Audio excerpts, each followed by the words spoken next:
Hello, once again, everyone. I'm your host, Ray Shasho. Welcome to another edition of Interviewing the Legends, brought to you by the Rockstar Chronicles, Series 1, my book featuring over 45 intimate conversations with the greatest music legends the world will ever know. It's available now at bookbaby.com and amazon.com. There is a calm, serene spirituality about Ann Wilson in 2022, which instantly draws you to her. She feels like a warm, wise someone who has seen enough bullshit to know how to avoid it calmly, and someone who is at peace with whatever she needs to be at peace with. Perhaps that is why the soul of her latest album, Fierce Bliss, offers such universally entertaining, engaging, honest, and safe harbor from these unpredictable times.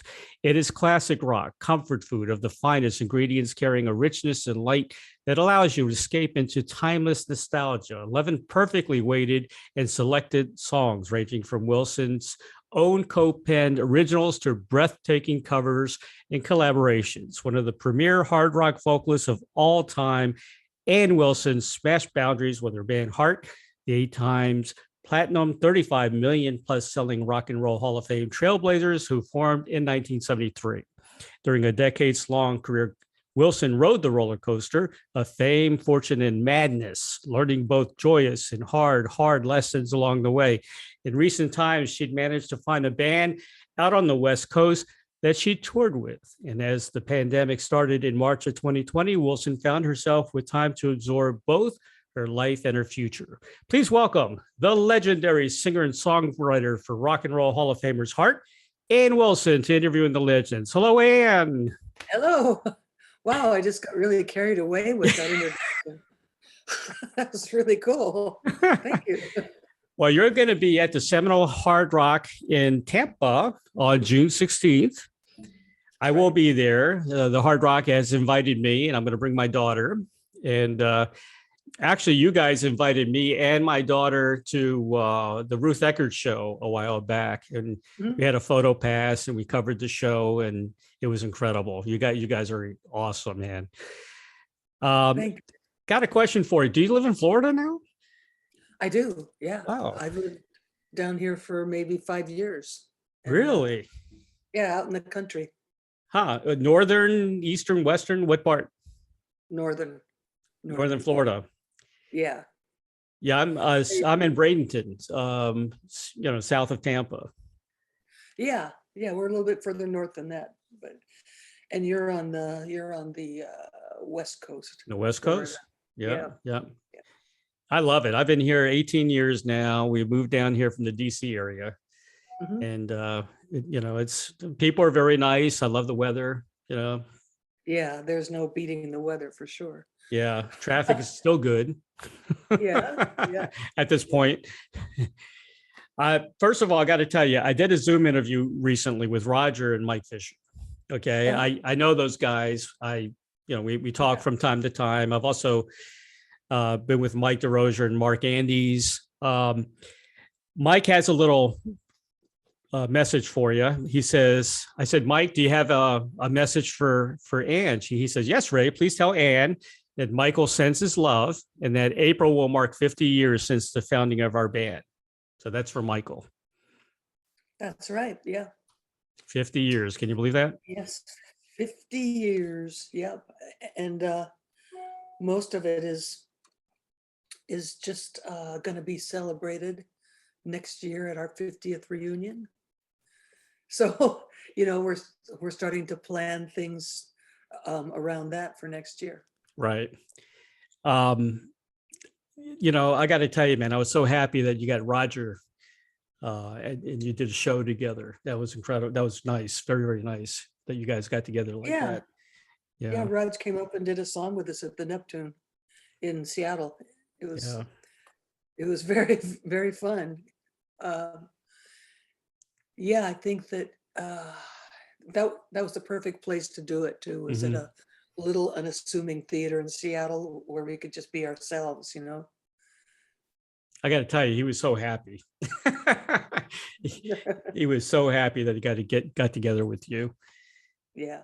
Yeah. And, you know, when I saw you guys perform all together for the reunion at the Hard Yeah. Rock, I mean, I'm sorry, at the Rock and Roll Hall of Fame, Right. I'll admit, I cried. I Oh, did. right. Yeah. Well, it was a really interesting experience getting together with the original lineup of the Heart guys back on the Rock and Roll Hall of Fame induction time. Um, just because we've been through so many different incarnations in this band, Mhm. and each one of them has been great in its own right. Right.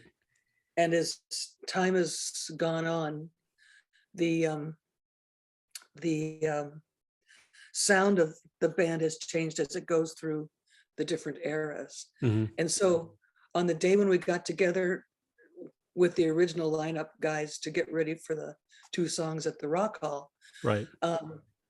we rehearsed off site and went through Crazy on You and Barracuda and stuff like that.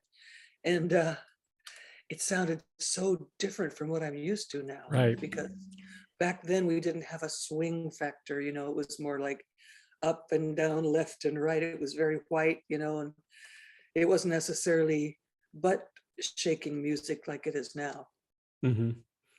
Yeah. Well, you know, I followed your career since you played a small club in Baltimore called the Hollywood Palace.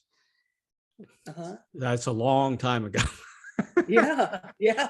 When you guys first came out, you know, and you know, I went through all the incarnations of the band and everything, and so I've been a big fan of you guys forever. So I just love you guys. I really do.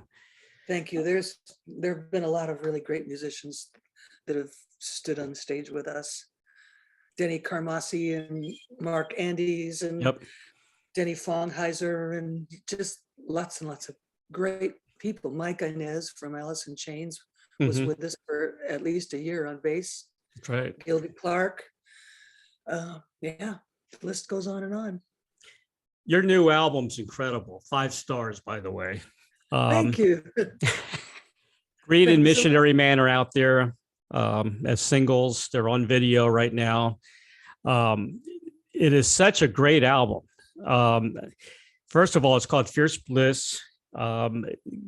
Greed is a real rocker. It's almost like vintage art. And one of my favorite. I think it was you that said it's an aggressive song, and I think I write best when I'm angry. Right? Yes. Did you say that? Yeah. Words to that effect, definitely. Yeah, and what I meant by that angry part is that when you're pissed off about something and Right. you let go with a vent, your filters just go away. You have no filter. Yeah, exactly. And that's why I think some of the best lyrics I've written have been written in that state, like Barracuda and now Greed and a few others along the way. Mhm. It's just like you don't stop to go like, oh, I shouldn't say that. That's not pretty enough, you know. Exactly. You just let her go. Yeah. Yeah. Great tune. What I was going to say is Vince Gill is on this album, Yeah, you know. yeah. Yeah. And you recorded this album in Nashville. Was this a Nashville recording? Partly, but most of it was done at Muscle Shoals Okay. down in Really? Muscle Shoals. Alabama. Yeah, Yeah. How yeah, about that? yeah. It was a bucket list of mine. And I Huh. think a lot of musicians, they just want to set foot in the hallowed place. And Exactly. I'm really glad we went there because there's such a feeling there, such a vibe. It's just warm and open. And it just Hmm. invites you to be creative. It's very cool. It is very cool. Yeah. Love of My Life with Vince Gill. Beautiful track. That could definitely be a top 40 hit. That's a Queen cover, right? Yeah. Yep. Yeah. A Moment in Heaven. Wow. I love that. Hollywood be thy name. I mean, that's such a cool Yes. lyric. Right. Thank you. Thank you. A friend of mine, Frank Cox in Seattle, actually came up with that. And we were talking and I just thought, bingo, that's a cool phrase. It is a very cool phrase. Yeah. And the story, of course, behind this song, I guess 1 minute you're in the spotlight and then, Mhm. then things change after that. But Yep. Planned obsolescence. yeah. It's just like how it feels when you're a young upstart and you things click, Hmm. it works. Right. You're a star one moment all across the country and everybody's just paying homage to you, and then the next minute it's somebody else, and Exactly. you're just off kind of sleeping in your van. And that's happened Again. many times. Oh yeah. Yeah. Okay. Um, Missionary Man, of course, that's a Eurythmics cover. Yeah. Another favorite of mine with Kenny Wayne Shepherd on guitar. Another tune that could be easily a top 40 hit, Yeah, Kenny Wayne just nailed that too. I mean, and also my bass player, Tony Lucido. I think if you listen to that track, Right. there's some incredible guitar playing and bass playing on that. And the gospel choir, of course, 40 voices strong. I'm noticing a lot more gospel in records nowadays. Maybe it's because of everything that's happening in the world. We want to get a little closer to the heavens or something. I don't know, but I love it. Yeah. I really do like it. The gospel choir we used on Missionary Man. I mean, the idea was to take that song and produce it into a great big mega church kind of production. Yeah. And so we got this gospel choir, 40 people. Each one was probably as good of a singer as I am or better. No. And so it was a real challenge for me to sing with them, Yeah. Those full voice men and women just singing, as one. It was a real thrill for me to be there and be part of it. Yeah, so many rock stars have started out in the church, in the choir. Yeah. Yeah. Which is really cool. I know Ian Gillan. I talked to Ian Gillan of Deep Purple. He started out in the choir. A lot of guys like that. You know what my favorite song is? It's very cool of you to notice this. Is Black Wing. That is. Thanks. I mean, you're sitting there watching the birds and wondering where they came from, where they're going to. I mean, that's I do that. Yeah. I think a lot of us do, and that song was written during the quarantine lockdown time. So I was stuck in the house, and hear these birds out over the river where I live, just big birds with big wingspans and stuff. Yeah. And they're free, and they could just sail up to New York if they wanted to, And so I just started talking to them, like they were, you lucky guys, you're free. That's funny. Good thing they're not talking back to you. Yeah. Or in quarantine, that could happen. What would they say? Yeah, exactly. But it is cool to wonder what, even when they're up on the wire and there's like 4 or 5 of them, you wonder, are they talking to each other? What are they doing up there? Yeah. Yeah, like the Black Crows in the old Dumbo movie from the 50s. That's an incredible piece of music and a great idea. I mean, I love it, man. Love how your mind thinks, I always have. Thank you. Forget Her, a kind of a bluesy track, I guess. She was heartache from the moment you met her. I mean, that's another great line. Yeah. Jeff Buckley. Buckley. Yeah. Beautiful. That song just haunted me every time I heard it. Really. And sometimes it's more powerful if you take it out of the first person. And so that's what I did with Forget Her. It's somebody watching someone try to get over their broken heart, and tell the story. And it's, which is hard, which is tough. Yeah, it really is. Yeah, we've all been there. Warren Haynes, one of my favorite musicians, is on Gladiator. He's a cool guy, huh? Yeah. He had asked me, we've been friends for about 5 years now. And when I moved down here to Florida, he was one of the first musicians I met. And he had asked me to come and sit in with Government Mule a few times, and I did.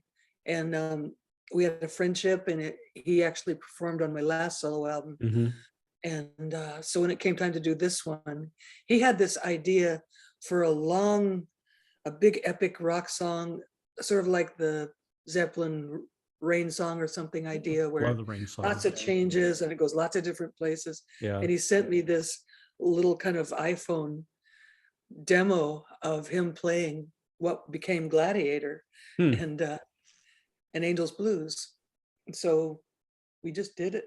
I went up to Connecticut where Government Mule was recording. They were doing 2 albums at once, you know.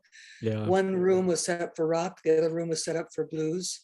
And I went up and one day sat in the rock room with them. We did Gladiator. The next day we sat in the blues room. We did Angel's Blues. Oh, and, wow. That's so cool. Yeah, it was very cool. Yeah. And Government Mule, you know, like I get to sing lead for Government Mule for a That's a couple of great days. band.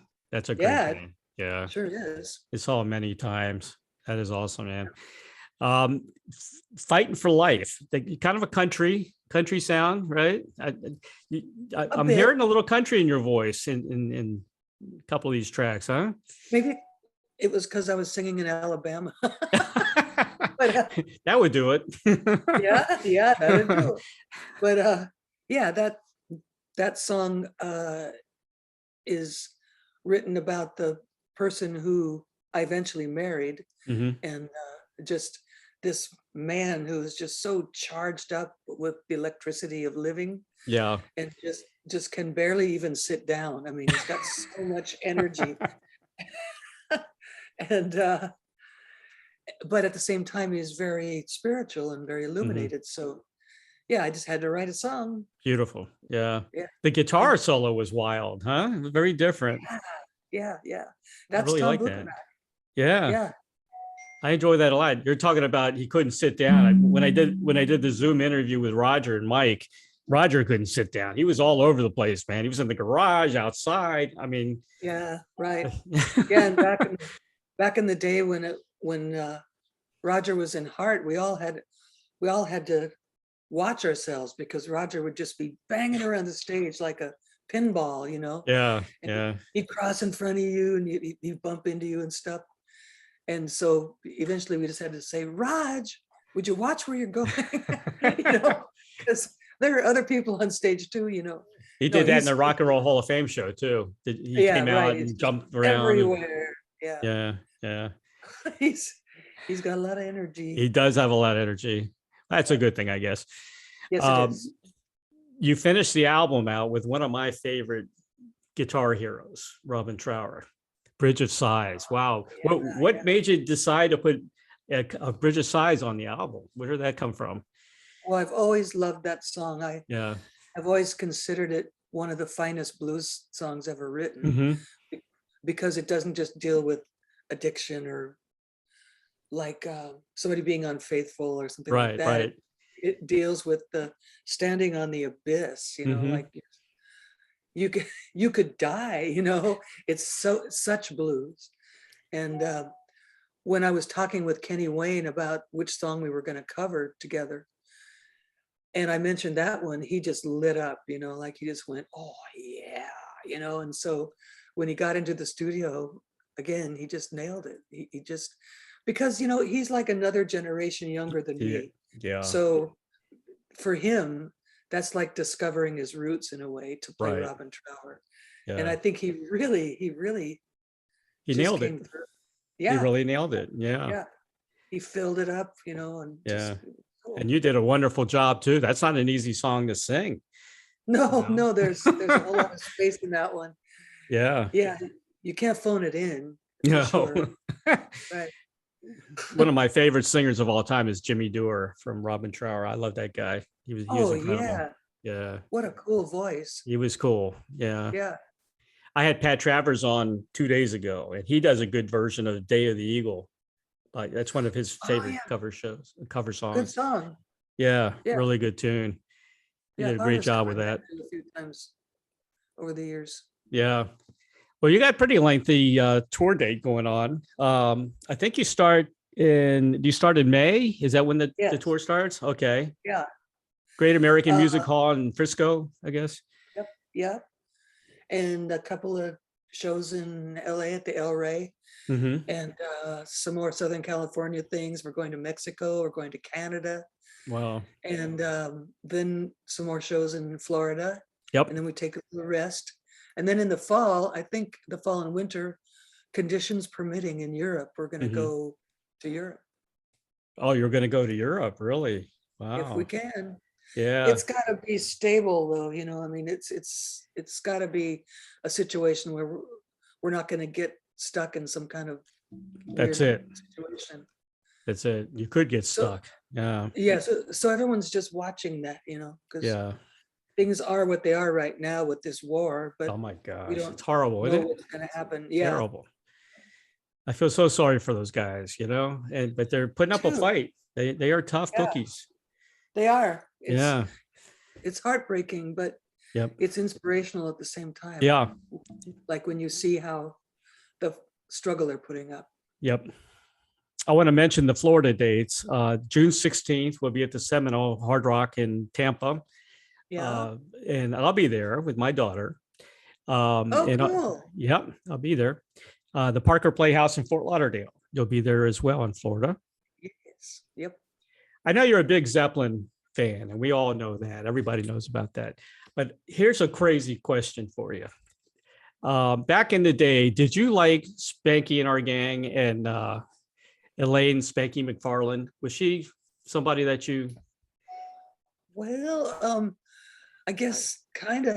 I have a kind of a reason for that, because she has, I don't know, a little bit of your mannerisms back in the day, the way she came out, you know what I mean? Yeah, She was such a cool lady, I really loved her music. And, I saw a little bit of her and you back then, back in her younger days, Yeah. I remember a couple of their songs, like it's Sunday Morning. Sunday Morning, Lazy Day. Yeah. Yeah. Yeah, I liked those songs at that time. I haven't kept up with them though, with her. Yeah. Well, she kind of retired a long time ago. Yeah. I see. Yeah. Yeah. I got to ask you, were you nervous when you did Stairway to Heaven at the Kennedy Center in front of the guys from Zeppelin? Well, I'll tell you how it went. It was such a high pressure situation. Right. Excuse me, with the president and first lady there, and the Led Zeppelin people there, and the audience was Yo-Yo Ma and Bonnie Raitt and Buddy Guy and Jeff Beck and Stephen Colbert, and it was just loaded with all these luminaries, and Nuts. So we figured out right off the bat that this was not the time or place to be nervous, because when you get nervous and start thinking and worrying about it, that's when you screw up. Right. So we just were able to compartmentalize our nerves until after. We just kind of said, okay, this is like any other show. We're going to go out there, we're going to do it and nail it, and then we can fall apart, Yeah. So that's what we did. You made Zeppelin cry, man. Oh, well. They were actually had tears in their eyes from watching you, Yeah, and I can't help but think that the just looking down and seeing Jason Bonham down there on drums, who was probably just a little baby kid running around at their band practices back when Zeppelin was in their day, was really touching, because John Bonham, Jason's father, had been Plant's best friend. Yep. So there's this that's beautiful song being done in this really big way, and then there's the grown-up version of John Bonham who was passed. Exactly. That had to be totally poignant. Yeah. It was beautiful. Yeah. I had Deborah on the show, Deborah Bonham. She's a cool lady. I know her. Yeah. She plays some good music too. She's excellent. Yeah. I want to ask you about, have you heard of the band from Ukraine? It's on YouTube that did Barracuda. They did a cover of Barracuda. It's hard to pronounce. Serene and Zaritskaya. Me and Roger were talking about these guys. These guys are unbelievable. You check it out on YouTube. Okay. Put in, Barracuda cover by a Ukraine band. Okay. I've been trying to get them on the show, but it's going to be impossible right now with everything going on. But they have close to 4 million views for that song. Wow, awesome! I will check it out. Totally different version. I mean, it's really hard. She's mad. She gets really mad with Barracuda on the show, on the song. And that's how it should be portrayed. Really, I mean, it's a pissed off song. It's a pissed off song. Yes. I just got two more things for you. I just want to mention, I got to mention one of Nancy's song that I think is very underrated. That is probably one of my favorite songs of all time is Not a One. That's such a beautiful song. Yeah.